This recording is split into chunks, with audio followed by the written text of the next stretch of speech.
GM tout le monde et bienvenue sur Mint & Drink, le podcast qui vous compile l'actualité NFT de la semaine et tout ça, le temps d'une bière. Nous sommes Paul et Devac, deux passionnés blockchain et amateurs de bière. Et comme à chaque début d'épisode, parlons volume et tendance du marché, mais avant cela, notre rituel hebdomadaire, quelles sont les bières de la semaine ? Et bonjour tout le monde, re-bienvenue dans un nouvel épisode hebdomadaire de Mint & Drink. Salut Devac, comment tu vas ? Salut, ça va et toi ? Ouais, qu'est-ce qu'on boit aujourd'hui ? Qu'est-ce qu'on boit ? Eh ben écoute, moi je suis chez mes parents, donc en banlieue parisienne, et en fait ils ont une boutique pas très loin, une cave avec pas mal de bières artisanales. C'est une cave à bière ? Cave à bière, ouais. Et ils ont que de la bière. Okay. Mais uniquement artisanale, et ils ont des canettes assez stylées, ouais, avec des designs vraiment... Tu connais ? Ok, ouais, je vois très bien, j'ai la même en bas de chez moi, la cave Libération, en bas à Nice, en fait, je suis à Nice. Et ouais, vas-y, continue, mais ouais, c'est grave stylé, ouais. Franchement, j'adore le concept, c'est que des bières que tu connais pas, avec des saveurs vraiment qui sont différentes. C'est juste hyper cher, mais de temps en temps, un petit plaisir d'une bière. Moi, j'ai une Canadian Connection, là, donc j'imagine qu'elle vient du Canada. Hyper cool, une IPA. Enfin, j'aime bien le concept, et de temps en temps d'aller chercher ce genre de trouvailles. C'est assez cool, ouais. Pour ceux qui nous écoutent et qui voient pas du tout de quoi on parle, si vous allez chez un caviste, et notamment des cavistes à bière, vous allez voir normalement des rangées de grandes canettes, des canettes de 1,5 litre en général, hein, c'est ça, hein. Ouais, c'est ça. Des grandes canettes assez stylées, en fait, avec, je sais pas, des grosses étiquettes mat, avec des designs assez modernes dessus, ce dont on n'attend pas forcément d'une bière. Et à l'intérieur, vous avez des nectars qui sont assez originaux, avec des mélanges, avec parfois un peu de pêche, mais c'est subtil, quoi. C'est pas des trucs qui sont violents, mais vous allez avoir plein de saveurs subtiles, différentes à trouver. Et ouais, c'est, je sais pas, c'est un peu la nouvelle mode, je crois. Mais ouais, cool. De toute façon, la bière, c'est le nouveau vin aujourd'hui, hein, donc c'est vrai que ça va de plus en plus vite. Mais bon, et t'as ça en bas de chez toi, toi ? Ouais, en bas de chez moi, il y a la cave Libération. Ouais. Je leur fais un peu de pub parce qu'ils sont très cool. Et on trouve de tout au niveau bière et aussi du vin, mais niveau bière, quand même, on est hyper bien servi. Et du coup, en parlant de vin, moi, je suis sur de la Delirium Tremens. Je sais pas si tu connais. Ah oui, je vois très bien. Oui. Bière c'est belge. fort, hein. Bière belge familiale qui est assez costaud, ouais. Donc à la fin de l'épisode, je sais pas comment je vais finir. Donc c'est de la bière qui a 8,5 degrés et dont le nom évoque une espèce de trouble qui arrive aux gens qui sont alcooliques et qui essaient de se sevrer. Donc un rappel que tout abus d'alcool est évidemment très dangereux pour la santé. Avec le petit éléphant rose qui est la mascotte de cette bière que j'aime beaucoup parce qu'elle a beaucoup de bulles assez fines et je sais pas, elle me fait penser à du champagne, bon un peu... Ouais, elle me fait penser un peu du champagne limite. Merci d'ailleurs de rappeler que l'alcool, il faut pas en abuser. C'est toujours avec important de le dire. Voilà. Sans transition, on va parler NFT. Jamais de transition. Alors, pour ceux qui ne nous suivent pas depuis un moment, mais on aime bien commencer par parler un peu de bière, mais aussi commencer par les volumes en fait généraux de NFT. En fait, qu'est-ce qu'on peut dire du marché des NFT au global en ce moment ? Et donc on regarde en général avec Devac ce qui s'est passé sur la semaine dernière pour vous détricoter l'ambiance globale des NFT. Ouais, les tendances. Donc pareil que la semaine dernière, donc on range sur un volume de entre 15 millions de dollars journaliers et 20 millions, je dirais même 18. Okay. Donc ça n'a pas trop bougé. Encore une fois, je redis ce que je disais la semaine dernière. Je pense qu'on est sur un bottom, sur un mois de juillet, donc...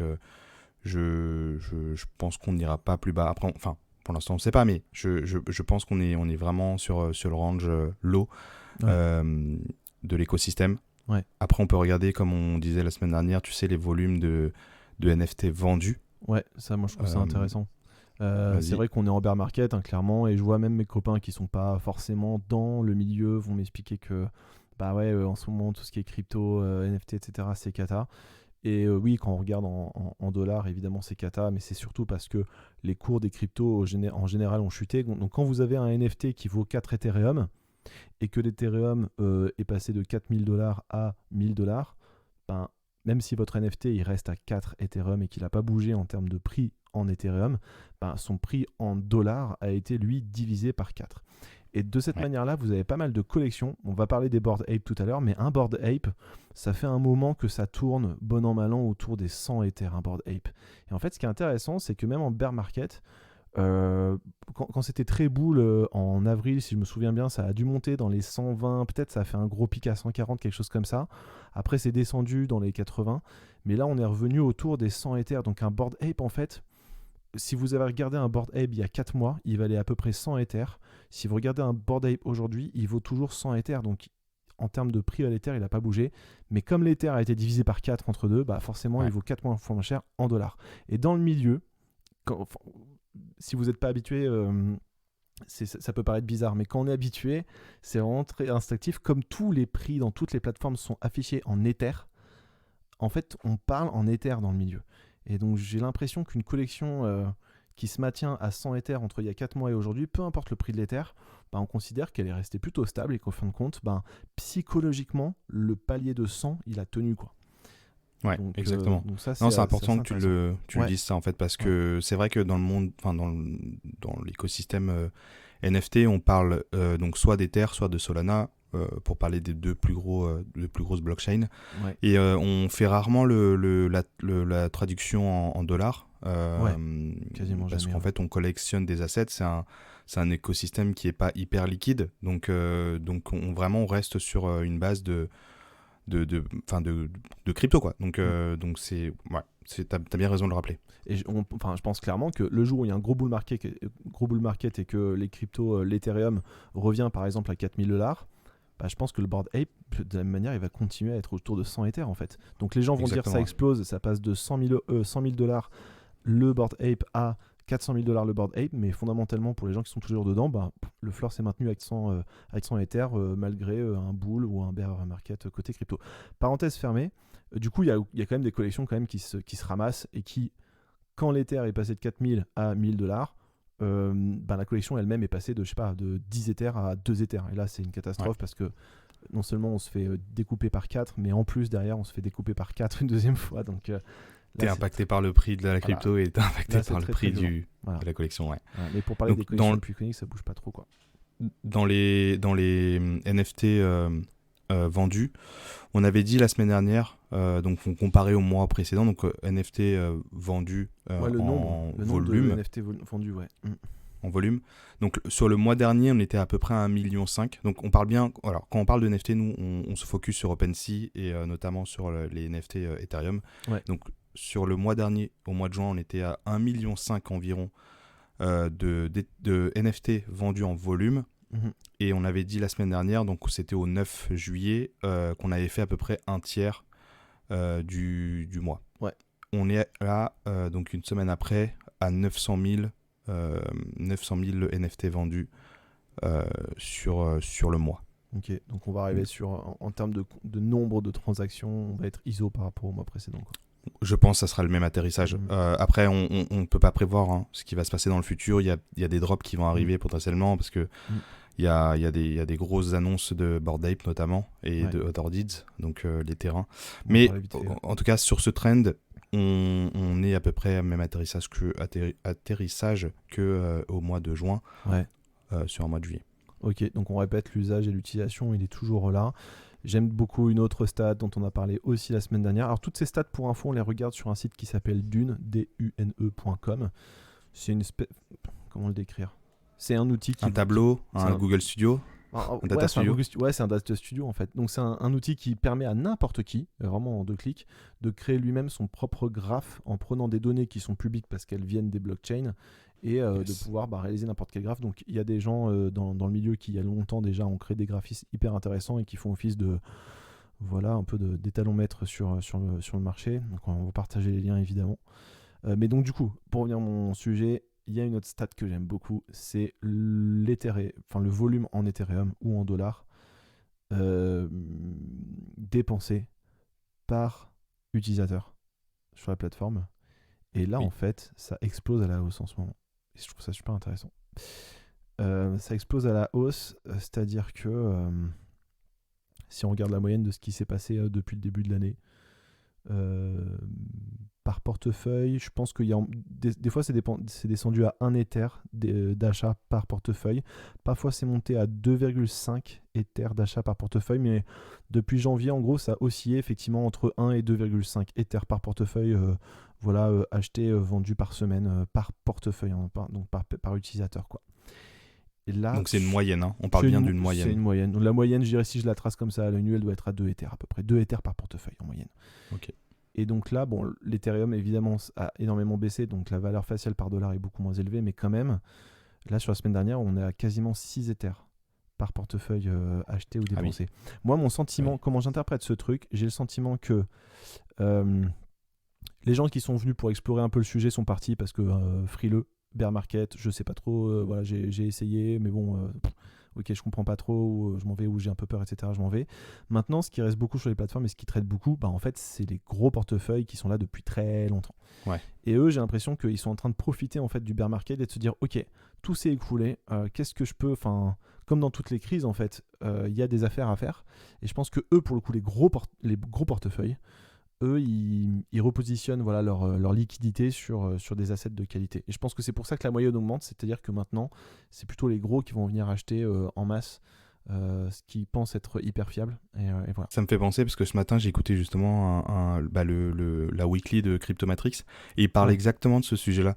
Où il disait que en fait c'est vrai que pendant les crises c'est là où les gros investisseurs, en tout cas les personnes qui s'y connaissent concrètement dans l'investissement traditionnel, c'est là où ils accumulent pour faire face au bull market qui arrivera. Donc après c'est des personnes qui croient vraiment à la technologie blockchain, parce que en vrai tout peut s'écrouler, c'est un marché qui est encore très très très petit, il y a très peu d'historique. Donc voilà, les personnes qui croient vraiment, potentiellement les whales ou les fonds d'investissement, ils parient sur le bull dans 3 ans. Et donc du coup, c'est le meilleur moment aujourd'hui d'accumuler, parce qu'on est vraiment sur un bottom qui peut vraiment descendre encore. On est vraiment pas sûr. Donc ouais, c'est intéressant. Et donc du coup là j'ai parlé en Ethereum, donc on est passé d'une moyenne à peu près à 2 Ethers à la semaine dernière à 6 Ethers à peu près d'échanges par portefeuille. Vous allez me dire oui, mais l'Ether entre deux a vachement baissé. Oui, effectivement c'est vrai. On est revenu en fait sur les niveaux précédents si on regarde en dollars. Donc si on regarde en dollars, avant donc il s'échangeait à peu près entre 1,5 et 2 Ethers par utilisateur par semaine, donc ça faisait dans les $6,000 par utilisateur à peu près échangé. Et là, la semaine dernière, on est à $6,500. Donc on revient à la moyenne d'avant. Il y a eu un gros bear market où pendant que tout le monde s'échappait du truc, c'était descendu à $1,500 par portefeuille. Là, on est à 6,500. Donc ça, je trouve ça intéressant, parce que les gros porteurs qui sont là depuis très longtemps s'y remettent petit à petit. Ouais. Voilà. Si on peut on va passer rapidement sur la deuxième partie de l'analytics. Donc on utilise un site qui s'appelle nftgo.io, donc c'est la deuxième partie du sujet analytics qu'on aime bien couvrir. Et ce site-là permet d'aller regarder, en tout cas sur ce site-là, il y a une section qui permet d'aller regarder le comportement des whales sur l'écosystème NFT. Et donc du coup, comme d'habitude... C'est quoi une whale ? On redit la définition à chaque fois. Donc une whale, en tout cas sur la définition que le site en fait, c'est des gros portefeuilles. Et ici, donc des portefeuilles qui occupent à peu près 24% du marché total des NFT. Alors j'ai regardé. Donc ça représente à peu près 5 milliards. J'ai regardé dans le détail. En fait, les whales, c'est tous les portefeuilles, selon cette plateforme, c'est tous les portefeuilles qui sont au-dessus de $1 million d'assets. NFT. Ok, ça c'est intéressant ça. Ouais. Et donc on en compte à peu près 1474. Oui. En tout cas sur le site. Et donc du coup, chaque semaine, on vous fait un petit récap des mouvements donc de volume sur les différentes collections sur les 7 derniers jours. Donc encore une fois cette semaine, Artblocks, le premier. Donc je pense que c'est les Chromie Squiggle. Depuis qu'on a commencé ce podcast, c'est toujours les Artblocks en premier.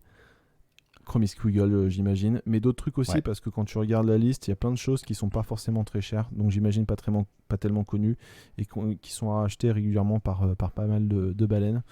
Donc voilà, en fait, c'est relié à ce qu'on disait tout à l'heure. Donc en gros, les gros portefeuilles qui reviennent sur les assets vraiment hyper fiables sur les NFT, c'est-à-dire l'art.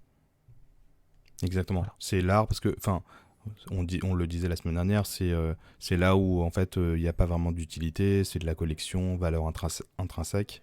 Et donc du coup, c'est quand même un investissement plus sécurisé, ou en tout cas il y a moins de mouvement sur ces investissements-là. Donc Artblocks, le premier, deuxième CryptoPunks, et le troisième Otherdeeds. Et ça, c'est, je pense, surtout avec l'annonce qui est prévue normalement pour le 16, hein, si je me trompe pas. Plus qu'une annonce, c'est carrément la sortie de leur métavers, enfin de leur grosse démo. C'est vrai. Ouais. Grosse démo métaverse qui est prévue pour demain. Donc il y a des whales qui commencent à accumuler. Il y a pas mal de volume sur cette collection. J'ai regardé sur OpenSea. Donc tout le monde est au courant que ça arrive. Donc ouais. Évidemment. Et après, je connais quasiment rien. Ça doit être des pump and dump. Hein. C'est des collections qui sont où il y a pas mal de volume parce qu'il y a une hype et puis ça redescend rapidement. Après, je sais pas si tu les connais. Hein. Moi, je les connais pas les trois suivants. En fait, c'est intéressant de diguer. Donc, personnellement, si vous connaissez pas trop les NFT, c'est vraiment un des meilleurs endroits pour commencer parce que vous voyez ce que les gros portefeuilles achètent. Donc, en général, c'est des choses assez fiables. Et donc c'est bien d'aller regarder, d'aller creuser un à un au moins les 10 items pour comprendre de quoi il s'agit, en quoi ça consiste, etc. Donc là je vois que y a une collection qui vient d'une artiste africaine qui s'appelle Nina Chaney Abney. La collection elle s'appelle... Je vois plus sous mes yeux là, ça a bugué sur internet. Nina Super Cool World. Nina Super Cool World. Donc c'est une artiste derrière, donc j'imagine que encore une fois ça fait partie de ce mouvement de retour vers l'art.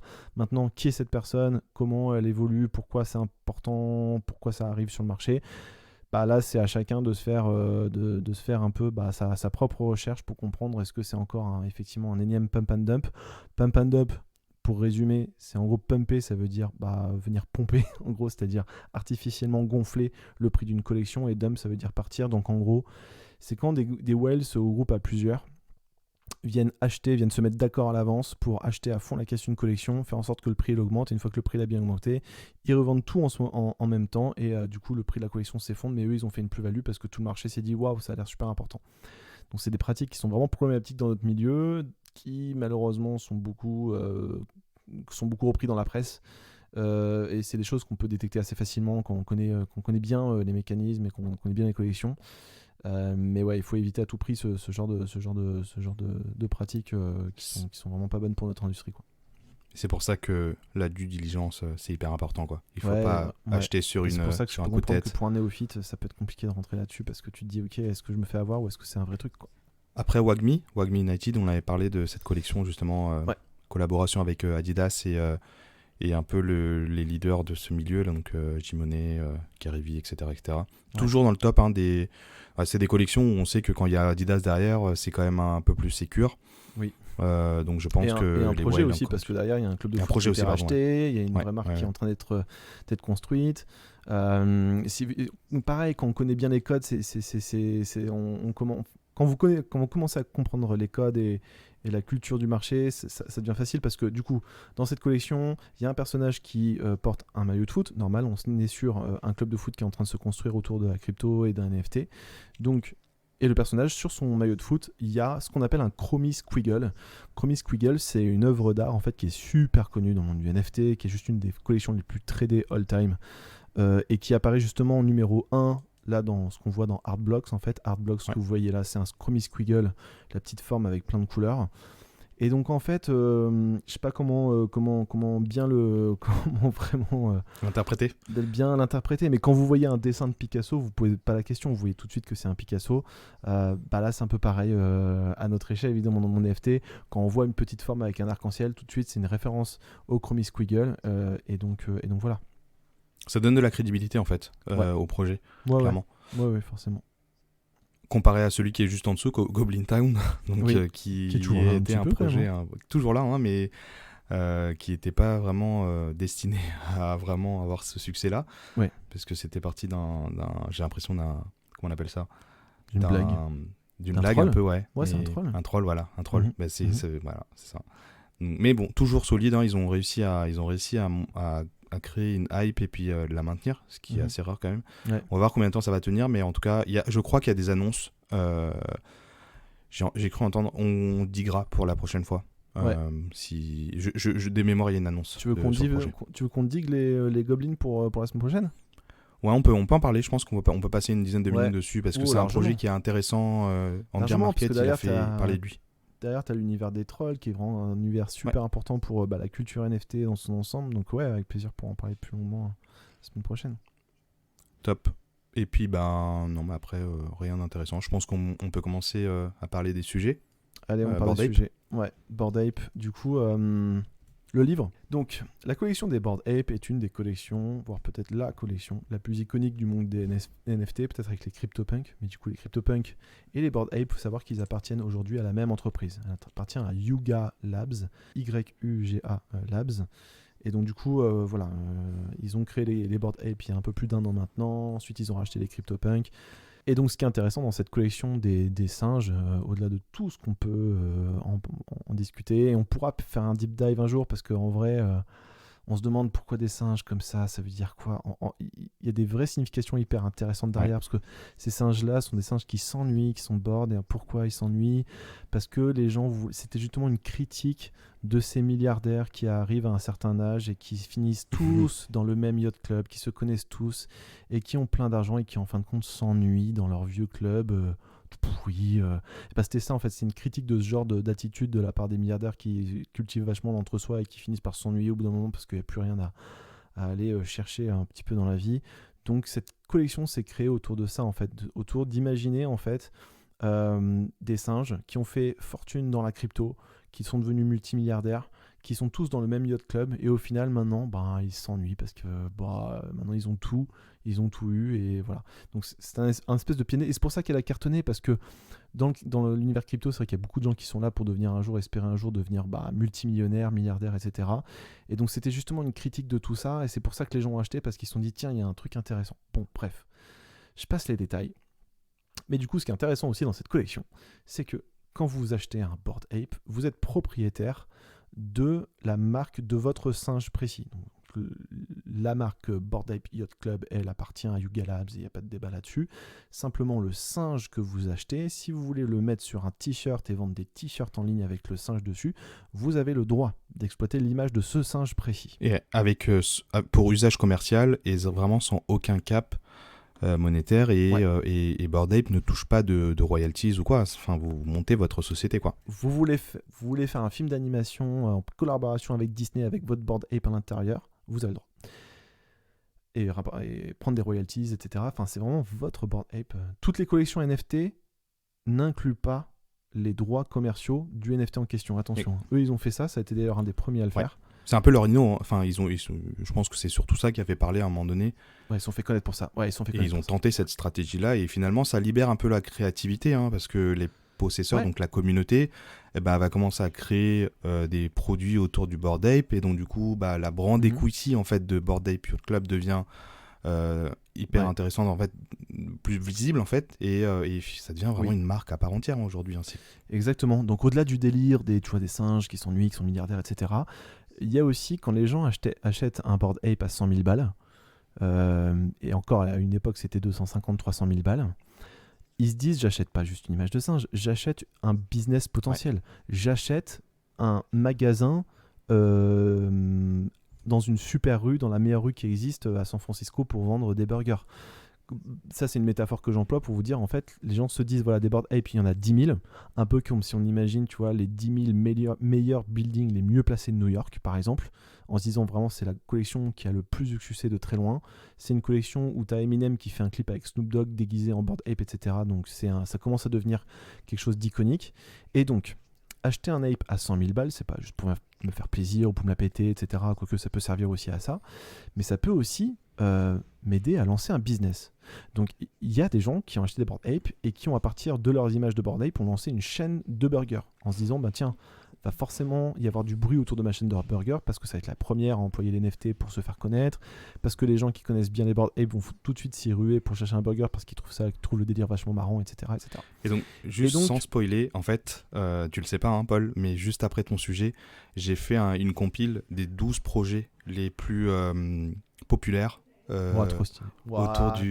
autour du Bored Ape. Donc, je vais vous expliquer les 12 gros projets de l'écosystème Bored Ape, créés par la communauté et qui ont monté une entreprise. Donc, on va parler du burger, en fait, parce que ça, c'est le plus gros projet.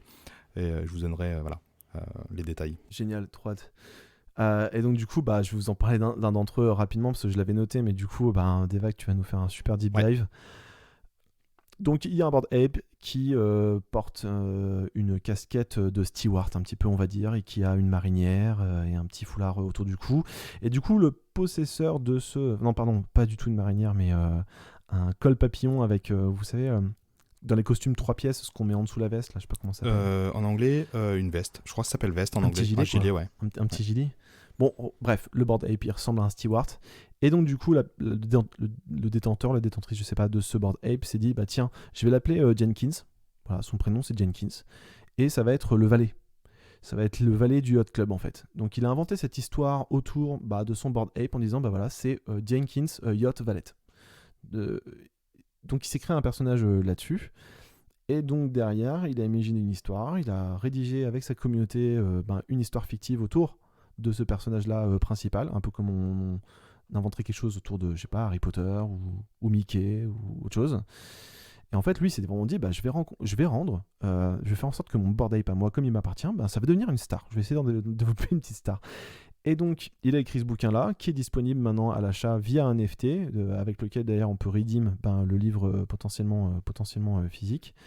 Et donc voilà, c'est un projet intéressant de quelqu'un qui essaye de construire une marque, essaye de construire un personnage, une histoire autour d'un asset NFT qu'il a acheté. Et est-ce qu'il fait intervenir les autres Bored Ape, donc les autres détenteurs de la communauté ? Ouais, donc évidemment, il peut faire ça avec des potes derrière. J'ai pas tout creusé, donc je saurais pas vous dire exactement dans le détail ce qui existe. Je sais qu'il a aussi les mutants qui découlent de son Bored Ape qui fait intervenir dans l'histoire. Désolé. Et donc je sais aussi qu'il a des mutants qui sont déduits de son Bored Ape. Pareil, pour ceux qui ne connaissent pas, les gens qui ont un Bored Ape derrière ont pu créer chacun deux mutants. Donc en donnant un petit sérum à leur Bored Ape. Donc en gros, on chope un NFT qui ressemble à un sérum. On va sur le site des Bored Ape, on mélange les deux NFT et paf, ça donne un autre NFT qui est un mutant Ape. Gratuit. Et donc gratuit. Et en plus de son Bored Ape de base. Donc en gros, on démultiplie ses personnages. Et donc il fait aussi intervenir ses personnages secondaires de mutants dans son histoire. Hyper intéressant. Et donc du coup, on peut imaginer dans le futur d'autres personnes de la communauté qui voient justement son singe apparaître dans l'histoire. Après, il y a des histoires de royalties qui peuvent être reversées parce que tu as la propriété intellectuelle de ton singe. Et donc du coup, s'il arrive à vendre des BD ou whatever, tu vois, tu récoltes, tu récupères une partie de ton dû parce que tu as la propriété de ton singe. Ouais.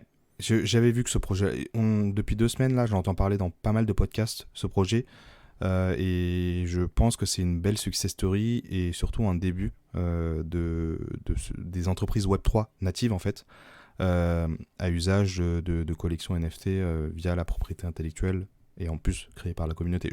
Hyper intéressant ce use case. Et du coup, on enchaîne avec les autres use cases que tu connais. J'ai hâte de les dire. J'en ai 12. Alors, je vais commencer par le food en premier. Donc, le food, il y a le premier, donc c'est le plus important. Il s'appelle Bored and Hungry, qui a été fait par une entreprise qui s'appelle Food Fighters Universe. Et ça, c'est une entreprise Web3 native. Donc, elle a été créée dans les derniers mois. Et en fait, c'est aujourd'hui le premier NFT Restaurant Group. Il s'appelle premier NFT, il s'appelle NFT Group. NFT Restaurant Group, pardon. Et c'est le premier. Qu'est-ce qu'ils ont fait ? Ils ont fait un fast-food, concrètement. Ils ont fait un fast-food, burger, frites, etc., etc., avec comme mascotte le singe. Le singe que les owners, enfin pas les owners, mais les fondateurs ont pu minter. Et donc du coup, ça devient la mascotte. Comme un peu Ronald McDonald avec le clown là qu'on voyait dans le temps chez McDonald's. Bah oui. Et donc du coup là, le singe, ça devient la mascotte. Ça c'est le premier restaurant qu'ils ont monté. Ils ont monté un deuxième truc qu'ils appellent un dessert shop restaurant. Donc c'est vraiment un restaurant de dessert, de dessert, je pourrais dire peut-être même une boulangerie, co-fondé avec Snoop Dogg, appelé Dr. Bombay's Sweet Exploration. Donc Snoop Dogg, en fait, lui, tous ses projets, il met Dr. Bombay.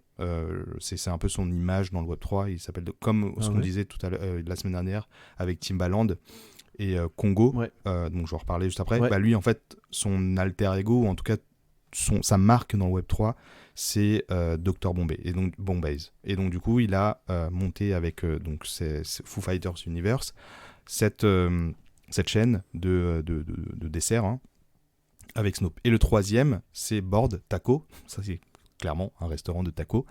Et eux, donc, du coup, ils étaient présents avec des food trucks au Ape Fest, donc il y a quelques semaines, au NFT NYC. Et donc voilà, ils ont commencé à faire de leur publicité justement pendant cet événement-là, et depuis, ça cartonne vraiment. Ils ont plus de 15 restaurants aux US. Ils ont lancé aussi une collection NFT de 10 000 NFT justement, avec un mint public qui est disponible aujourd'hui en fait. Donc là aujourd'hui, on est le 15 juillet, on peut minter cette collection. Donc le prix il est un peu élevé par rapport aux autres collections qui sortent en ce moment. On est à 0,34 Ether à peu près pour le mint. D'accord. Qu'on peut payer en fiat aussi, parce que du coup ils ont réussi à bridger ils ont cassé un peu la barrière technique, donc ce qui est normal parce que là en fait ils veulent vraiment onboarder la masse, et donc voilà, cette collection de 10 000 en fait elle permet d'avoir il y a pas mal d'utilités derrière. Donc là ils ont imaginé justement tous les scénarios possibles. Donc tu as des airdrops, tu as des événements spéciaux, il y a des événements, alors il y a très peu d'infos, hein. J'ai repris un peu les données que j'avais retrouvées sur leur site et sur leur Twitter. Il y a des utilités, ce qu'ils appellent comme dining experience. Donc j'imagine qu'il y aura des événements qui seront dans les restaurants. Il y a aussi des restaurants cachés, donc ils vont faire des secret places où ils vont pouvoir potentiellement faire amener les personnes qui sont holders pour faire découvrir des burgers ou je sais pas, du fooding quoi. Food, musique festival, ça c'est sûr, parce que du coup ils sont vraiment assimilés justement au Ape Fest, hein. Donc du coup ils veulent recréer un peu cette ambiance de festival. Il y a du merch, et j'ai vu aussi qu'ils voulaient se lancer sur le DAO, donc c'est la gouvernance partagée, donc potentiellement donc les holders du token donc de Foo Fighters Universe va pouvoir contribuer à la roadmap de la boîte, donc en ayant justement un droit de vote sur les futurs projets de la boîte. Donc ça c'est une success story qui vient de commencer. Ils sont en train de recréer, j'ai l'impression, un peu les stratégies de chaînes Web 2, hein, les McDonald's, les Burger King, etc., etc. Ils sont en train de vraiment de s'étendre. Donc là, pour l'instant, c'est présent qu'aux US. Mais voilà, ils sont en train de s'étendre sur le territoire américain. Donc on les voit vraiment sur des endroits où il y a pas mal de fans de crypto, hein, notamment parce que tu peux payer en crypto dans la boîte, enfin dans le restaurant. Évidemment. Forcément.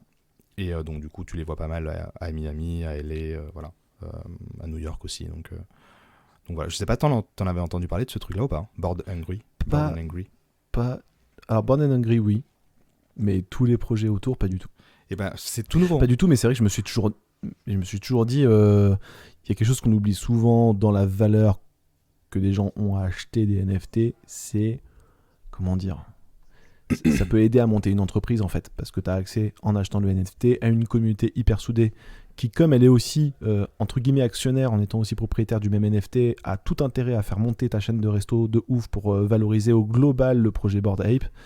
Donc tu as accès day one à une communauté qui va forcément vouloir te promouvoir et faire la promo de ton truc auprès de tout son écosystème, et ça c'est tu vois, peut-être que plus tard on va se dire putain, mais 100 000 balles pour ça, bah, c'est que dalle en fait. C'est comme si tu Ouais. t'achetais, je sais pas, ouais, un super spot de brasserie à Paris à l'époque où ça valait rien. Et quand ils pensent, franchement, 100 000 dollars pour te lancer un business et pour avoir accès à une communauté pareille et autant de marketing d'un coup parce que tout le monde du coup va Ouais. faire ta promo, etc.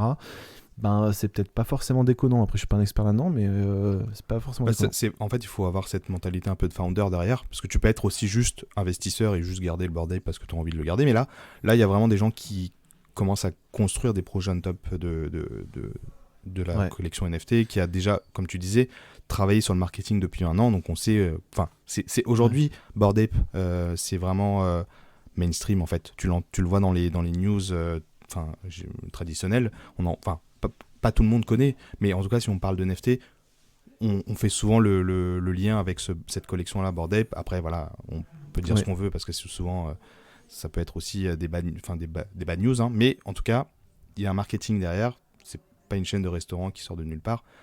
Il y a un singe, tu reconnais directement le branding et puis ça peut créer la hype. Et vraiment, je vous invite vraiment à regarder le site justement de le Bored and Hungry. Le branding, il est vraiment très bien travaillé. Le marketing, il est très bien travaillé. Tout est bien travaillé. Franchement, ils sont bien accompagnés, Ok. les mecs, par une bonne agence, je pense.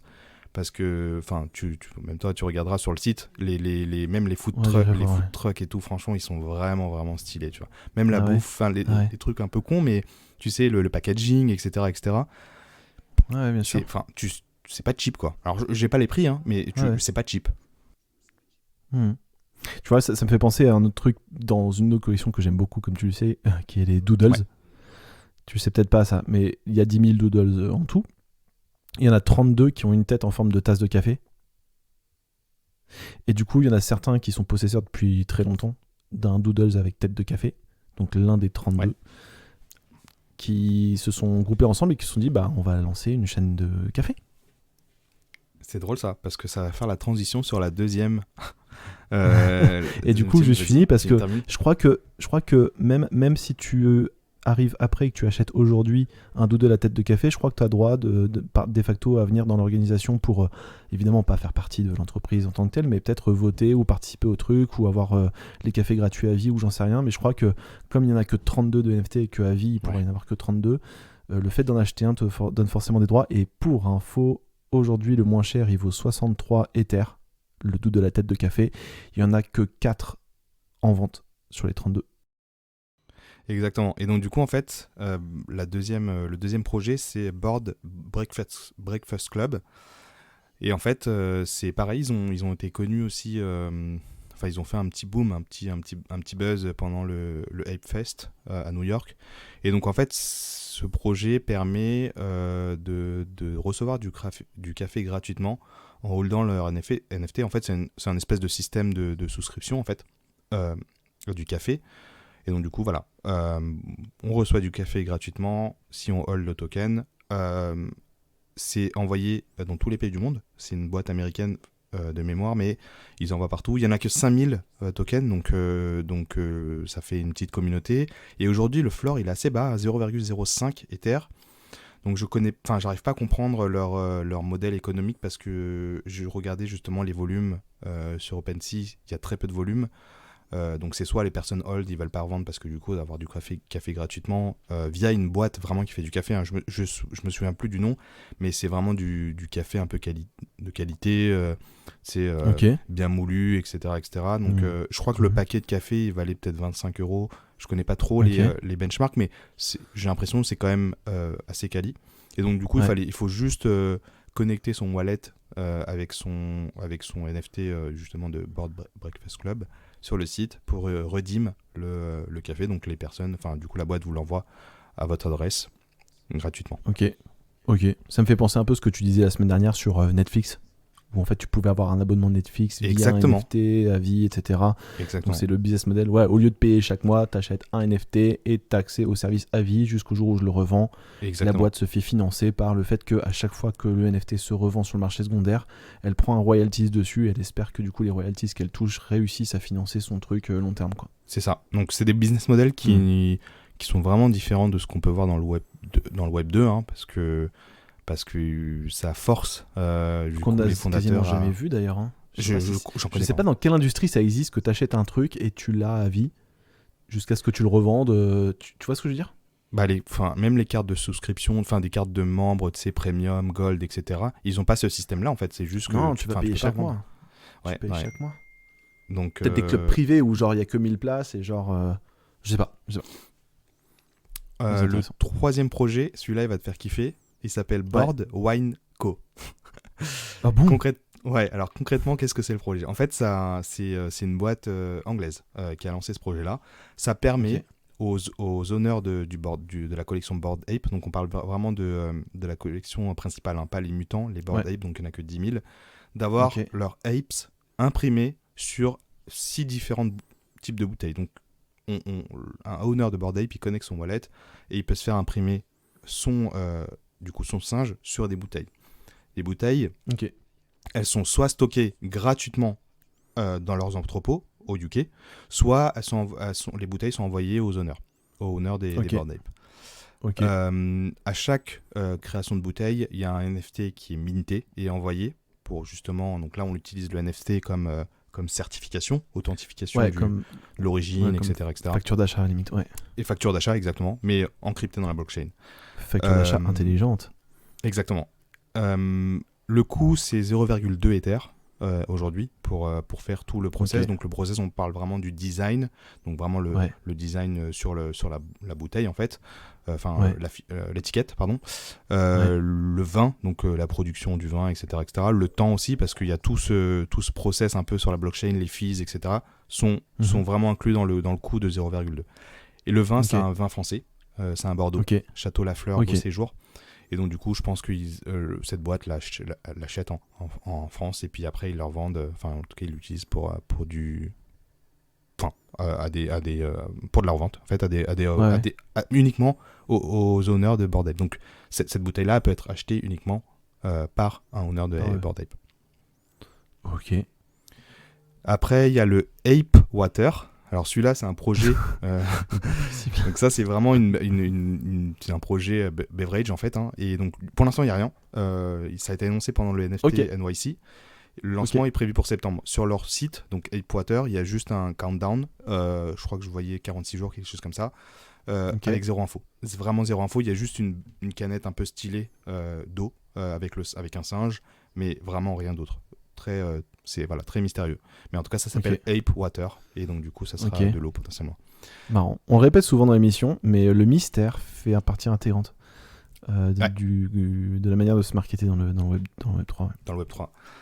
Le cinquième projet, c'est Arizona. Tu connais Arizona ? Ça doit te dire quelque chose. C'est des bouteilles c'est des canettes d'Ice Tea un peu premium. Je sais pas si tu as déjà consommé ce truc-là. Moi, je le voyais dans mes. Non, j'ai jamais goûté ce truc-là. Je t'avoue. Ah ouais ? Non. Moi, je voyais ça normalement dans les cafétérias d'entreprises, etc., etc. C'est vraiment des canettes qui sont canettes d'Ice Tea souvent, un peu premium, vraiment stylisées, etc. Donc ils ont en fait cette boîte-là a acheté un Bored Ape fin 2021. Donc c'est vraiment la boîte qu'il a acheté le Bored Ape. Ok. Et donc pour l'instant il n'y a aucun lancement, aucune annonce, rien du tout. Juste ils l'ont acheté et ils ont teasé sur quelque chose, mais on sait pas quoi. Ok. Donc, là on parle vraiment d'une boîte Web 2 qui existe déjà dans le Web 2. Qui a teasé un projet en collaboration avec l'IP, donc la propriété intellectuelle du Bored Ape, qu'ils ont acheté sur, on ne sait pas, potentiellement une collection, en tout cas une collection potentiellement de canettes avec le singe par-dessus, je ne sais pas. En fait, il n'y a pas d'infos.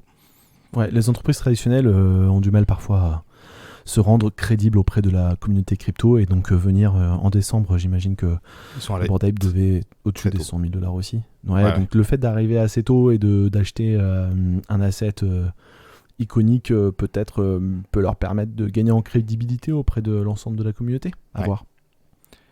Ça fait le lien justement à ce que tu disais, marque Web 2, on parle d'Adidas. Donc là je rentre dans le streetwear ou en tout cas dans la fashion.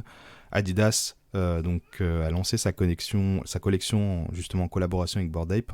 Donc du coup là c'est de mémoire ils n'ont pas acheté de singe ici, on parle vraiment d'une collaboration avec les Bored Ape et avec G-Money, donc c'est un des influenceurs les plus connus dans le monde du NFT dans le Web3. Qui a lui-même un Bored Ape. Qui a lui-même un Bored Ape et qui s'affiche. D'ailleurs on connaît pas son visage. Non, jamais.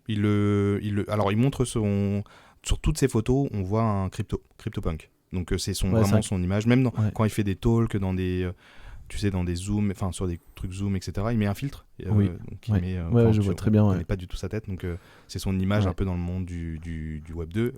Donc Gmoney, ça s'écrit Gmoney. Et ce qui est intéressant, c'est qu'il n'a pas un Bored Ape, lui, il a un CryptoPunk, mais c'est un CryptoPunk qui a un visage en forme de singe. Exactement. Il y en a un d'ailleurs qui a été vendu récemment, là, il y a quelques jours, à plusieurs millions. Aujourd'hui, hein. Donc, je veux dire, pendant le bear market, quoi. Ouais. Ok, ouais.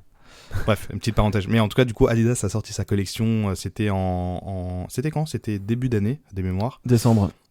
Ah, donc c'était fin 2021. Et en fait, ils l'ont. Donc, Adidas, franchement, ils sont vraiment. Moi, j'ai suivi le projet. C'est solide. Beaucoup. C'est vraiment solide ce qu'ils ont fait. J'aime beaucoup. Pour une boîte Web 2 qui arrive dans le Web 3, ils ont fait les choses vraiment très correctement, avec beaucoup d'humilité et beaucoup d'envie d'apprendre, en fait. Et je pense que ça paye auprès de la communauté globalement, où je vois pas beaucoup de gens critiquer ce qu'ils font. Ouais. Ils ont été très transparents, ils n'étaient pas cash grab, ils ont travaillé sur la roadmap, etc. Donc sur la roadmap, rapidement, il y a 3 phases. La première phase, P1, donc on peut les personnes pouvaient minter un NFT pour redeem 2-3 mois après un track suite. Donc c'est vraiment des... Comment on dit ça en français ? Je sais même plus. Combinaison de sport, voilà. Combinaison de sport, pardon. Un hoodie et un bonnet à l'effigie de Gmoney, du coup Bored Ape, et l'autre boîte avec qui ils ont fait une collaboration s'appelle Punks Comic. Et donc du coup ils ont fait le projet à 3, et donc ça c'est la phase 1.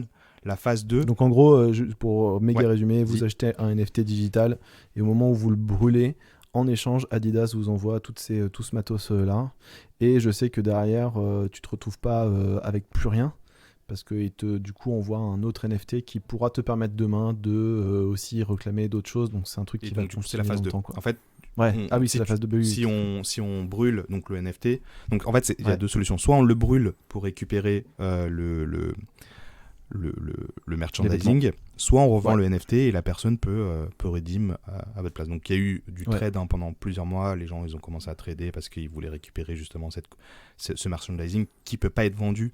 Donc c'est vraiment, il n'y en a que 10 000. Non, pardon, il y en a 20 000, 25 000, je sais plus. En tout cas, la collection, il y en a 25 000. Ouais, peut-être 25 000, ouais. 25 000, donc on peut pas, ils en font pas un de plus. Même ils disent les sizes, etc. Il n'y a pas de retour sur la marchandise. C'est vraiment, ils en font pas plus, quoi. On peut choisir la taille, mais par contre, on peut pas faire de retour. Donc choisissez, ils le disent, choisissez bien votre taille, etc., parce qu'il n'y aura pas de retour. Une fois redeem ou revendu, tous les NFT brûlés passent en phase 2. Donc, phase 2, Adidas vous redonne le même NFT, mais sauf que ça va être un nouveau contrat. Phase 2, il n'y a pas d'informations aujourd'hui. Ils disent juste Mysterious Airdrop et Metaverse Exploration. Donc, on est vraiment là, on est vraiment fin phase 1 parce qu'ils viennent tout juste de envoyer les merchandising qui ont été claim. Donc, on est vraiment à la fin. Donc, on arrive sur la phase 2. Donc, pour l'instant, c'est très mystérieux. J'ai vu ils ont droppé, t'as peut-être pas noté du coup. Ils ont droppé un truc aux gens qui ont brûlé le premier. Ah, ils ont droppé. Ah oui, non, je l'ai pas vu celui-là. Ok, d'accord. Donc c'est aussi intéressant parce que depuis le début, ils disent attention, notre NFT c'est fait pour être brûlé pour choper des objets physiques. Si vous voulez ne pas le brûler, vous pouvez ne pas le brûler, vous pouvez le garder tel quel et ne jamais l'utiliser. Simplement, ce sera plutôt un NFT historique qui va pas servir à grand chose. Donc on vous recommande chaudement de l'utiliser à bon escient, du coup, pour réclamer vos objets physiques. Et donc ce qu'ils ont fait, c'est parce que tu avais une phase où tu avais le droit de réclamer l'objet physique, et au-delà de cette date-là, c'était fini, tu pouvais plus. Ouais, fin mai. À partir du moment où cette date a été passée, ils ont dit écoutez, surprise, on vous en a pas parlé, mais du coup, tous ceux qui ont bien réclamé leurs vêtements, donc qui ont brûlé le NFT pour choper les vêtements, eux, on leur envoie un nouvel NFT. Ah, c'est la collection capsule, c'est ça ? Ils appellent ça. C'est la collection capsule. On ne sait pas du tout ce que c'est. On imagine que c'est peut-être un personnage qui va pouvoir être dans les NFT. Mais ce qui est intéressant, c'est que du coup, Adidas a décidé, entre guillemets, de punir ceux qui n'ont pas joué le jeu, parce que tu en as un certain nombre qui se sont dit non, moi je vais pas réclamer les objets physiques parce que je vais garder le tout premier NFT Adidas tel quel, non touché, vierge, parce que peut-être que historiquement ça vaudra plus cher. Et Adidas s'est dit ok, non, nous on veut que les gens participent puis elles brûlent les trucs. Donc du coup, ceux qui n'ont pas brûlé le NFT pour choper l'objet physique n'ont pas reçu ce nouvel C'est une nouvelle, ils appellent ça une capsule. Ah oui, donc ouais, mystérieux. Je savais pas que c'était un airdrop, mais c'est hyper intéressant parce que du coup, c'est ce qu'il disait. Pour ceux qui ont brûlé, si tu brûles pas, tu peux pas passer en phase 2, et donc du coup, en fait, il y a une autre phase parce qu'il y a si tu brûles pas, tu passes quand même en phase 2, mais t'as pas d'objet physique et t'as pas chopé la capsule qui était une surprise que tu savais pas que t'allais pas l'avoir. T'es sûr? Parce que justement, je regardais sur leur site, ils disaient que tu pouvais pas passer en phase 2. On va vérifier, on vous confirmera. Parce que, en fait, en phase 2, pour passer en phase 2, il faut que tu récupères ce nouveau NFT. Et en fait, cette phase 2, c'est pour ça qu'en fait, ils ont peur de perdre du monde dans le funnel, en fait. Bonne question. On regardera, on vérifiera. On va tout vérifier. Mais ok. On va faire un épisode spécial Nike Adidas, peut-être. Ouais, franchement, je pense que c'est sûr, parce que c'est des collections qui drivent un peu le marché et qui poussent à l'adoption de masse. Donc ouais, c'est intéressant. Et phase 3, encore moins d'informations, ils appellent ça juste Metaverse Experience. Donc leur projet qui s'appelle Into the Metaverse, à un moment donné, je pense qu'ils veulent vraiment se lancer là-dedans. Donc je pense que ça, il faut tabler pour 2023 minimum. Ouais. Donc voilà. Donc ça, c'est le phase 2 aujourd'hui. Le phase 2 aujourd'hui, il est à 1,2 Ether. Ouais. Le phase 1, il est à 1 Ether. 1 Ether. Alors, ça continue à se vendre. Et capsule à 0,3. La petite surprise, la capsule à 0,3, ouais, c'est ça. Voilà. Après, pour rester un peu sur le streetwear, numéro 7, Bored Ape Wear. Donc là, c'est classique. C'est juste des merchandising avec le singe de la personne qui a minté. Donc il y a des t-shirts, il y a des hoodies, il y a des casquettes, il y a des backpacks, plein d'accessoires, des valises même. Et la personne, elle vend. Alors je ne connais pas du tout les chiffres, etc. Mais en tout cas, c'était l'un des premiers à le faire. Je fais juste une parenthèse sur ça. Ça me fait penser que quand j'étais au PBWS, donc c'est Paris Blockchain Week Summit, donc au NFT Summit, il y avait un stand justement des French Ape. Donc en fait, c'est vraiment la communauté française qui possédait, en tout cas qui possède toujours le Bored Ape. Ils avaient un corner en fait où ils vendaient du merch. Donc tu voyais justement tous ces holders qui avaient ce corner, et puis il y avait plein de produits qui étaient vendus. Tu sais, comme dans les concerts. Je sais pas si tu te rappelles, quand à la fin du concert, t'as un espèce de petit encart avec tous les t-shirts accrochés justement sur des portants. Exactement pareil, sauf qu'il y avait des pulls, il y avait des t-shirts, etc. Et ils vendaient justement ce merchandising aux personnes qui étaient au NFT Summit. Donc voilà, ça me faisait un peu penser à ça. C'est à peu près le même style. Je l'ai juste pas mis dans la même liste parce que c'est pas le même projet. C'est le même projet à peu près. Donc voilà, French Ape, ça s'appelle de mémoire. Numéro 8, Skateboard. Mais board, du coup, board. Oui. Hein.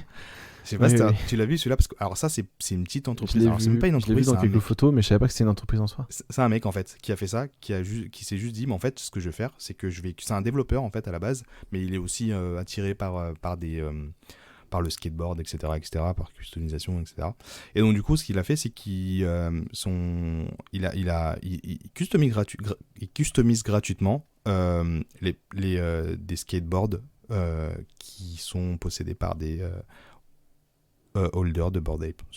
Aussi simple que ça. Donc il vous fait une custo donc sur le bas. Alors je n'ai pas les noms, hein, je vais passer pour un noob, mais j'ai en dessous. Donc et donc du coup il dessine un Bored Ape, et donc ça fait un peu il y a une petite pub à un moment donné, c'était drôle parce que même Bored Ape, du coup Yuga Lab avait commencé à retweeter justement ce projet là, parce que c'était vraiment, ce qu'il faisait c'était vraiment stylé quoi, et il faisait tout ça gratuitement, juste un kiff quoi. Ok, trop marrant. Donc ça c'est pour rester dans le côté un peu fashion. Et le dernier thème, c'est la musique. Donc là, j'en ai 3 ou 4. Le premier, c'est Bass Jackers. C'est des DJ, en fait, néerlandais. Et ils ont fait une musique qui s'appelle Bored Ape Rave Club. Et donc, du coup, ils ont fait un clip avec leurs apes. Et la vidéo est disponible sur YouTube. Donc, c'est Bass Jackers, Bored Ape Rave Club. Il y a à peu près 60 000 vues sur la vidéo. Et c'est les premiers, justement, à avoir mis leur singe sur une vidéo, de la musique, en fait. Donc, c'est pour ça que je l'ai noté ici. Parce que le deuxième, c'est... alors, je ne sais pas si c'est le deuxième. En tout cas, il y a le deuxième projet dont vous en avez parlé la semaine dernière. C'est Timbaland et son alter ego Congo. Donc, en fait, voilà, il a concrètement, il crée son alter ego sur le métaverse et sur le monde web 3.0. Et donc du coup il a sorti un clip, il a sorti une musique avec son singe qui voilà, où il le market dans ce monde web 3.0. Donc un peu comme Bass Jackers, mais sauf que voilà, c'est Timbaland qui est un peu plus connu j'imagine que Bass Jackers, mais voilà. Mais un petit peu plus. Il y a une interview, j'ai pas eu le temps de l'écouter en entier. Il y a une interview de Timbaland qui a été faite par quelqu'un du milieu il y a pas longtemps en anglais. Je sais plus si c'était Zeneka ou Jimone. Je crois que c'est Jimone. Je l'ai vu passer, je l'ai pas encore. Ouais. Ouais, faudrait qu'on la check quand même, ça doit être intéressant. On aura un peu plus d'infos. De toute façon, on va couvrir justement des thématiques et je pense que la musique c'est un gros sujet parce qu'il y a pas mal de problèmes qui peuvent être complètement résolus grâce au NFT et au monde web 3.0. Donc on fera un deep dive sur la musique et on fera des recherches nécessaires. Les deux derniers, donc il y en a un qui s'appelle Kingship, King comme King et Ship comme bateau. C'est un groupe de musique en fait qui réunit un mutant, donc un owner de mi-temps et 3 owners de Bored Ape plus un manager. Et c'est un groupe de musique en fait, créé Web 3.0. C'est marrant qu'il y ait le manager. Et il y a le manager dedans parce et le manager de mémoire, alors, je vais double vérifier, mais c'est aussi quelqu'un de la communauté. En fait, ils ont pas sorti de musique, ils ont pas sorti de clip, il y a rien du tout. Ils ont déjà signé avec Universal. c'est ouf, hein. Pour l'instant, il y a juste une collection NFT de 5000 NFT. Ouais. Et j'ai l'impression ça semble jouer un peu le rôle, tu sais, d'un Kickstarter, un crowdfunding, donc justement pour que ces artistes puissent créer, en tout cas publier un album ou quelque chose. Je sais pas, ils sont en train de prévoir quelque chose, mais il y a rien. Le seul truc qu'il y a, c'est qu'ils ont signé avec Universal, ce groupe de musique. Alors je sais pas, c'est de la pop, là, du rock, j'en sais rien, mais voilà. Bon. C'est pour ça que je l'ai noté ici parce que je me suis dit, enfin, Universal, ils mettent déjà un pied dedans. Alors qu'ils savent rien. Enfin, peut-être qu'ils ont des infos que nous on n'a pas, hein, mais... Ouais, mais je pense que, tu vois, toutes les grosses boîtes ont envie de mettre un pied dedans juste au cas où. Ouais, au cas où, juste pas, c'est un pari, quoi. Peut-être que pour eux, ça coûte pas très cher de signer avec ces mecs-là, ils disent, ok, le jour où, si jamais ça explose, tout ce truc-là, après, je suis un peu là, quoi. C'est peut-être des personnes hyper connues derrière les détenteurs. Peut-être. Pour l'instant, il y a vraiment aucune info, ils jouent un peu sur le mystère, et comme tu disais, Paul, dans le monde du Web 3.0, on aime bien jouer sur le mystère, parce que du coup, ça crée un peu de la hype, etc. Donc, mais bien sûr. Donc du coup, voilà. Et donc, en plus de ça, ils ont sorti leur collection NFT, je crois même, c'est cette semaine, donc ils sont en public mint actuellement. Donc voilà. Super, et le dernier, c'est Escape Plan. Et donc du coup là, c'est deux frères qui produisent en fait de la musique électronique déjà de base, donc producteurs et DJ. Et en fait, ils ont sorti un clip avec Rich the Kid, c'est un rappeur américain. Je sais pas si tu connais. Ça me parle. Il y a quand même pas mal de gens qui l'écoutent. J'ai regardé rapidement, il a 8,5 millions de followers sur Instagram. Il y a à peu près 5000 écoutes par mois sur Spotify. Donc c'est quand même, voilà, c'est un gros artiste américain. Et en fait, donc ils ont sorti un clip là, ensemble. Donc les deux frères, donc ils ont leur singe comme avatar pour ce projet-là. Donc ils ont même fait, ils ont fait un concert aux États-Unis où en fait du coup tu vois un espèce de Daft Punk, quoi. Sauf que en fait à la place des casques en fait il y a des singes et les deux artistes qui mixent. Ils ont déjà signé, c'est pour ça que je l'ai noté parce que c'est pas anodin, ils ont déjà signé avec la WME, je sais pas si tu vois ce que c'est.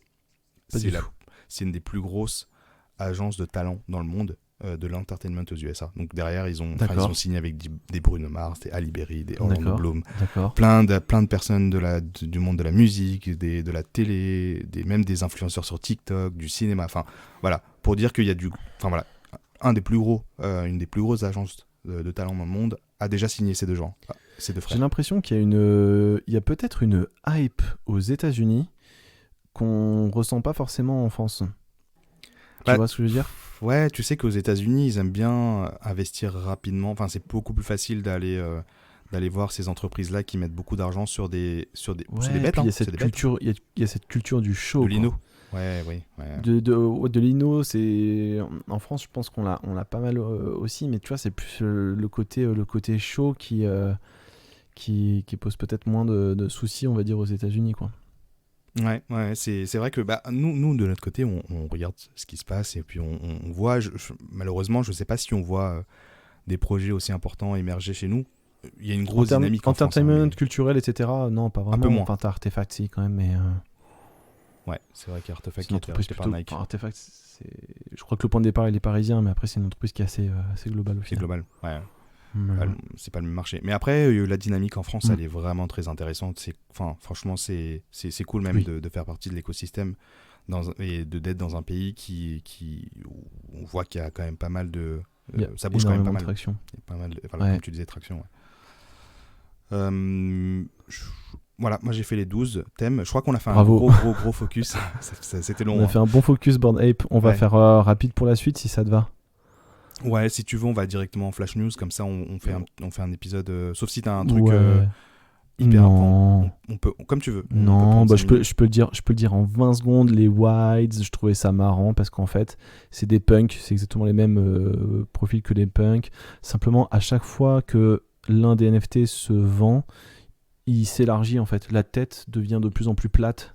Wow. Et donc, quand tu vois des têtes qui sont hyper plates, c'est qu'elle s'est échangée déjà une dizaine de fois, que ça s'est déjà vendu, revendu. Et en fait, plus ça s'échange et plus à chaque fois qu'il y a une revente, la tête s'élargit.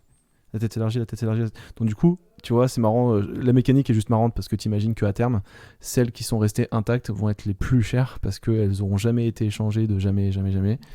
Et voilà. Et comment ça, du coup, il y a un truc un peu... il connecte l'image à un smart contract. Comme tout est enregistré dans la blockchain, tu peux avoir un code qui dit si jamais c'est échangé, alors paf, exécute le fait que tu remplaces cette photo par telle photo.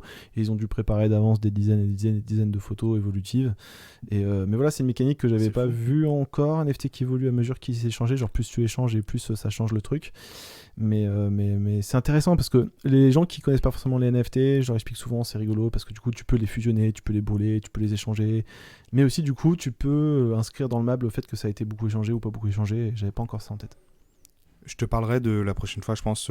J'avais vu un projet similaire créé par Daniel Arsham. C'est un designer, mais il a fait une collection. En fait, c'est une voiture en fait qui roule. Donc c'est un espèce de gif, mais en boucle. Et en fait, ça se détériore dans le temps.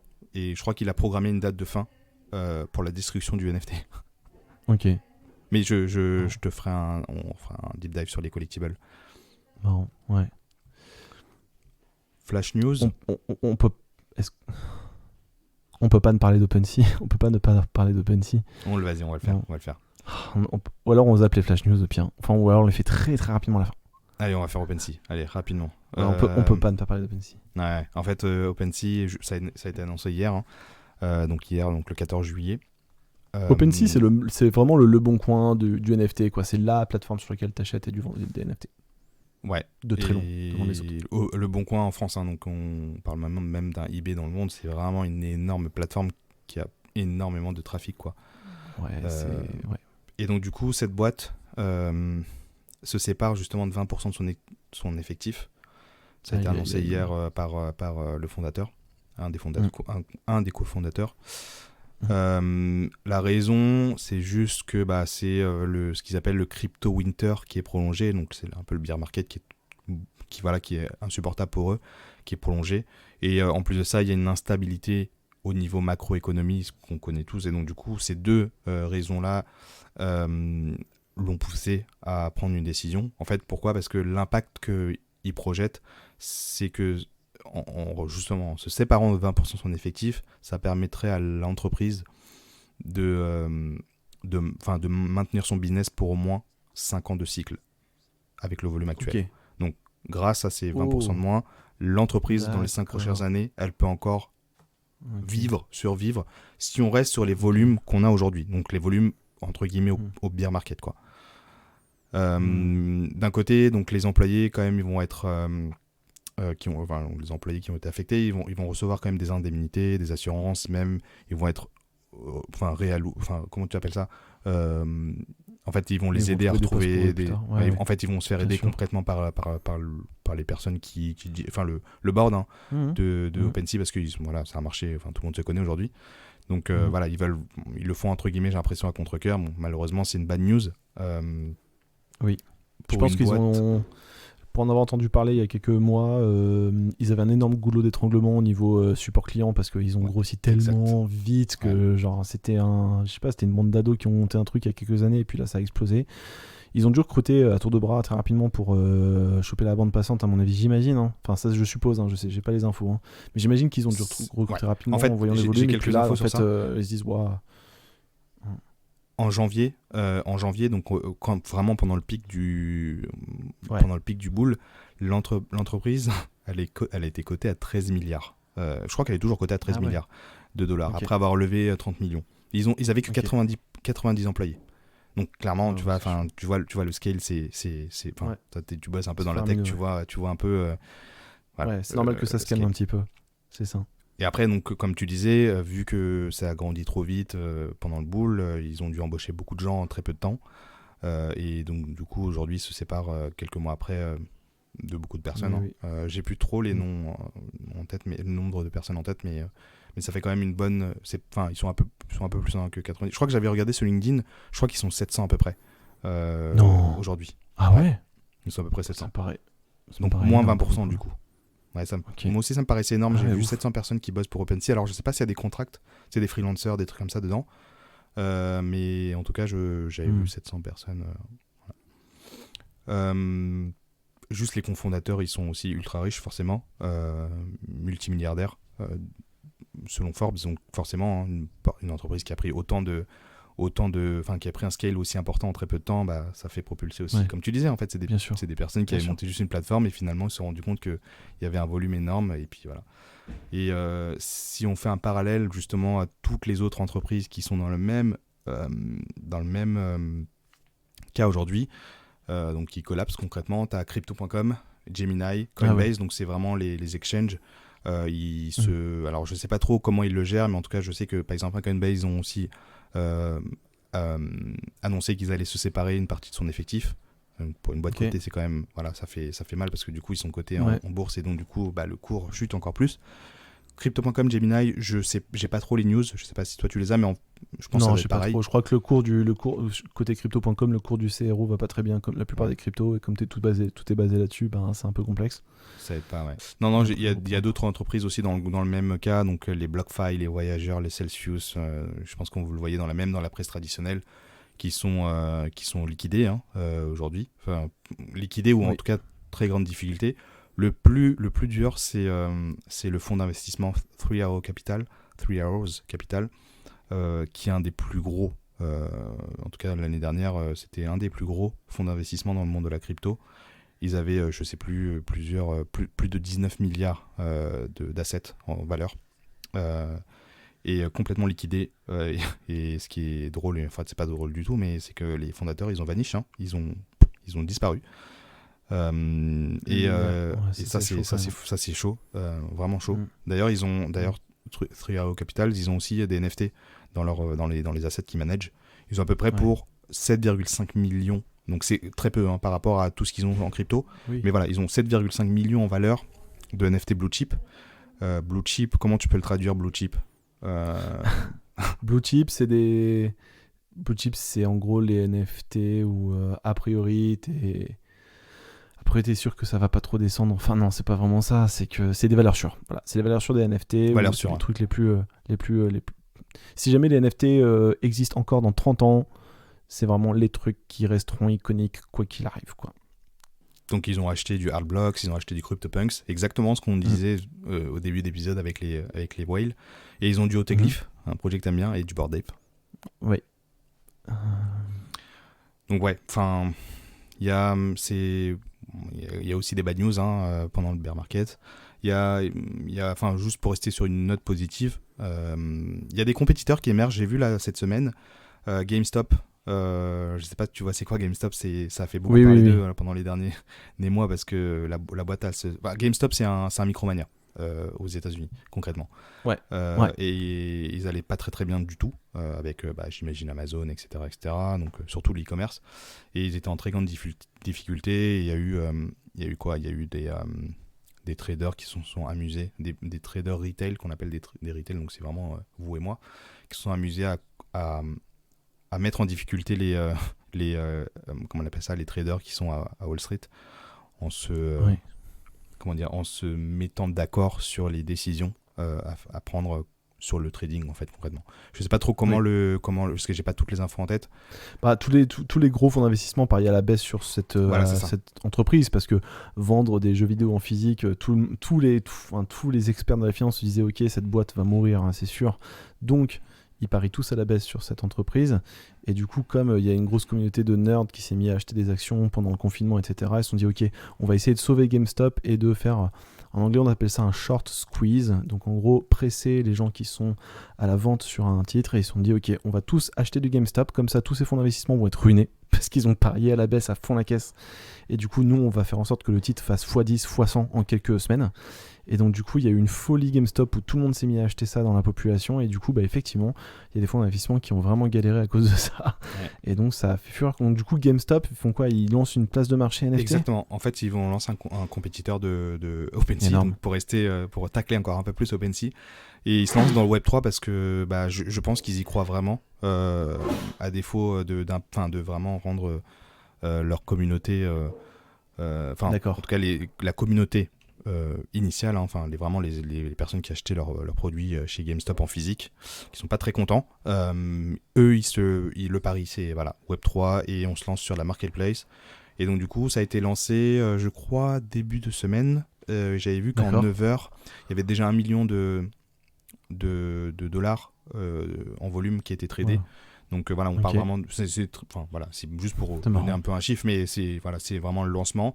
Et la collection la plus tradée, elle s'appelle Metaboy, et donc on fera un deep dive si vraiment ça commence à, si on entend parler de plus en plus de cette collection là, et voilà, il y a 2% de filles comme OpenSea. Donc c'est vraiment très petit, hein, aujourd'hui.